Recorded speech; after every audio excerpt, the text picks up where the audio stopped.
those of you tuning in for the Atlanta-Phoenix game, you'll be able to find that online on cbssports.com/CBSSN as soon as it tips off. And, of course, we'll get you out there immediately after the conclusion of this game. Once again, you'll be able to find it online. Here's Bird. Harrison has to guard her now. We'll see some switching happen, most likely. Ghost screen right there with Stewie. Hard action to guard, especially if you're going to ball pressure Sue Bird that high up.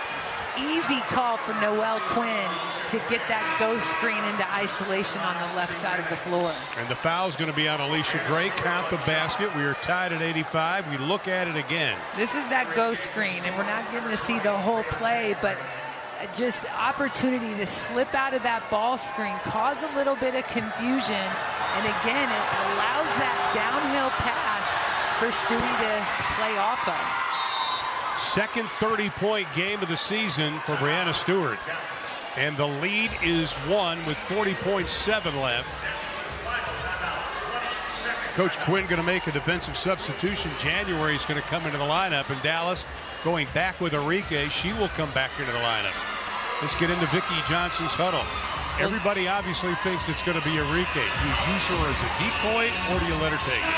I think there's a couple things. Remember I said earlier that right now the clock is an additional opponent that everyone has to consider. And you really have to consider that if you're Dallas, because you are out of timeout. So you're talking about this possession. You're talking about how to get the best shot that you can. How can you get the lead back in this game? But you're also discussing what you've got to do on the defensive end in the next possession and reminding them there's no timeouts left in this game. You'll see most likely some type of action to get Arike the ball, either heading downhill or looking, I think, for her to get that ball at the top of the key. They like to get her in isolation in the middle of the floor in tunnels. They also like to play with her off on this left side of the floor, reading denials. She likes to fade back off of that. January doing a great job on Harris. And she throws it right in the hands of January. Kind of a surprise that Arike doesn't even get the touch right there that time. Never but got again, a lot of denial defense to her. And Harrison picked up her 4th personal foul. Will go down the other end, and January will shoot free throws. Only had taken 9 coming into the game, and this will be her first tonight. January with a chance to up the lead. It's a good foul. You have to foul. Very little time came off the clock from that change of possession.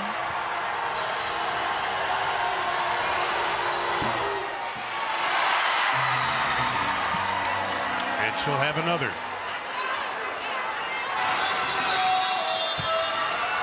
And I actually like seeing Dallas with the opportunity off of this free throw, whether it's a make or a miss, to use the full 94 feet to play off of. Williams now going straight up on Arike Ogunbowale. There's the double team. Opportunities right here to re-space the floor and continue to attack. Arike attacks. The basket, and Arike Ogunbowale goes to the line.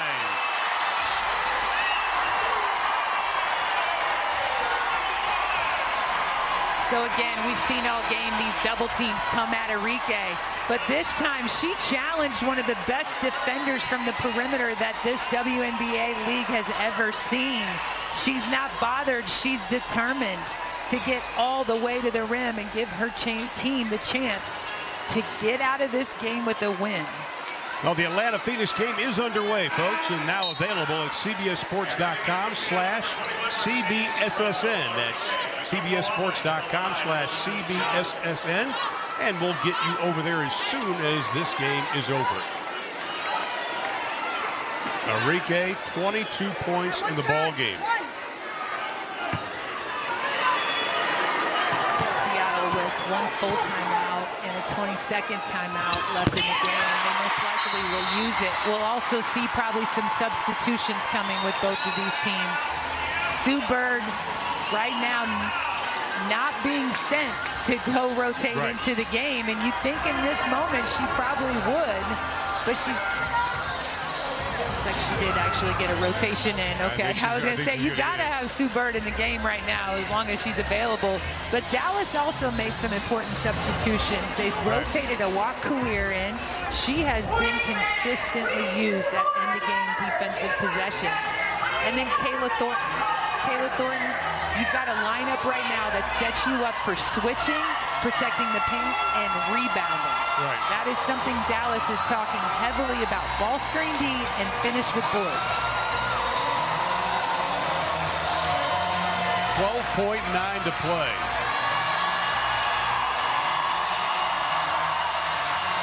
One-point Dallas lead. Sue Bird has been in this situation countless times. And look how calm she is. She finishes that timeout talking to her teammate about, be ready for this, be ready for that. I got you, ready to finish. And it's interesting right now, the choice and decision by Noelle Quinn to have Mercedes Russell in. Mercedes finishes at a high rate. And I told you earlier, she doesn't create plays, she finishes plays. So don't be surprised if we see her in a rolling action and ready to try to capitalize off of some kind of Dallas trap. Here we go. They switch inside. Stewart is fouled, and she'll go to the line with 6.7 to play. Decoy action off the ball. All they looked for was a post up with Breanna Stewart right at the rim. We'll see that ball screen and off ball screen that happened. Really caused a lot of attention up at Sue Bird, but Breanna finding that little slip into a post up.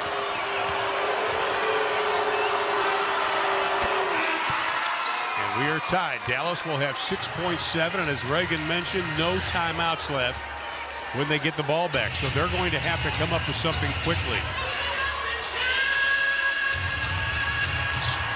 Stewart for the lead.